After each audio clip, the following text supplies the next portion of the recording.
malheureusement de personnels FDS qui ont été arrêtés avec des complicités avérées en lien avec les terroristes.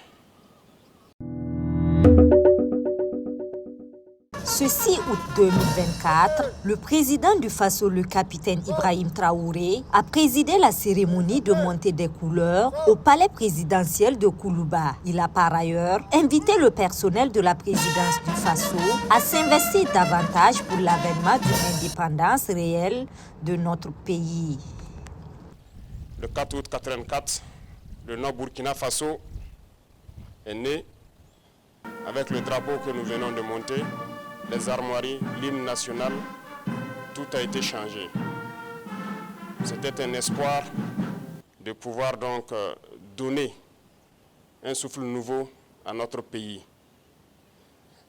C'était bien sûr à la veille du 5 août qui consacre donc la proclamation de l'indépendance qui nous a été donnée donc en 1960.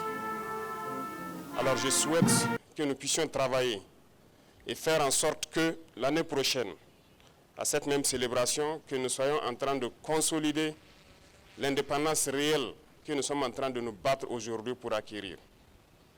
Que chacun s'y mette, parce que l'indépendance ne se donne pas, ça s'arrache. Et c'est cette lutte que nous sommes en train de mener actuellement. Le chef de l'État s'est également exprimé sur les rumeurs de tentatives de déstabilisation véhiculées depuis quelques semaines.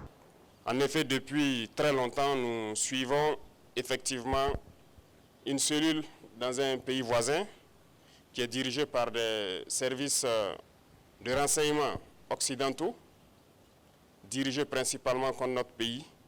Et les opérations devraient principalement commencer en fin mai. Ça devait consister donc à une guerre de communication intense contre notre pays, ce que vous avez suivi. En plus de cela, il devait y avoir donc une guerre informatique également. Nos systèmes informatiques devraient être attaqués pour créer un blackout. En plus de ça, il y a une guerre économique souple et passive, qui ne dit pas son nom, que nous avons aussi su contenir. Plusieurs projets d'attaque de points sensibles ont été planifiés. L'autre phase, c'était donc des assassinats ciblés qui ont été aussi planifiés. Et ensuite, les attaques de masse devraient avoir lieu donc au sein des FDS, mais surtout des attaques lâches qui devraient avoir lieu dans les villes et qui avaient pour cible principale donc les agents de la veille citoyenne que vous connaissez sous le nom de Waïa. Donc nous avons suivi effectivement le déroulement de leur plan et l'assaut final devrait donc avoir lieu à travers un recrutement, si je peux dire ainsi, d'agents à l'intérieur donc de nos rangs. Donc de la guerre de communication jusqu'à tout ce que j'ai cité, nous avons essayé de contenir la situation. Certaines personnes ont été arrêtées dans cette subversion. Dans les projets d'attaque, environ une dizaine, malheureusement, de personnels FDS qui ont été arrêtés avec des complicités avérées en lien avec les terroristes, qui sont différents de ceux qui sont dans la subversion. Donc ces personnels étaient en lien avec les terroristes, les donnaient les informations nécessaires pour mener des attaques. C'est malheureux que ce soit des Burkinabés et encore des personnels de FDS, mais c'est le cas. En plus de ça, certains médias aussi ont relaté le fait que certains éléments des BIR ont été contactés. C'est vrai. Vous savez que les BIR sont le fer de lance de la lutte que nous menons actuellement. Tous ceux qui ont été approchés nous ont rendu compte et nous suivons la situation.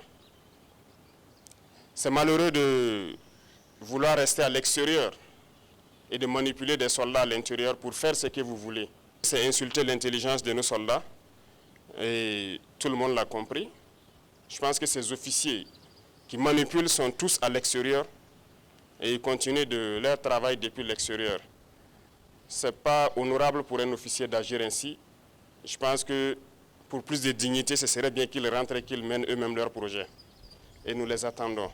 C'est une lutte de longue haleine. Ce sont des événements qui ne vont pas manquer. Nous dérangeons beaucoup de gens, donc ces projets de déstabilisation vont continuer à exister. Mais nous nous battons contre cela parce qu'une révolution, ça se combat, a conclu le président du Faso. Boama TV, l'autre télé, by Pro Org.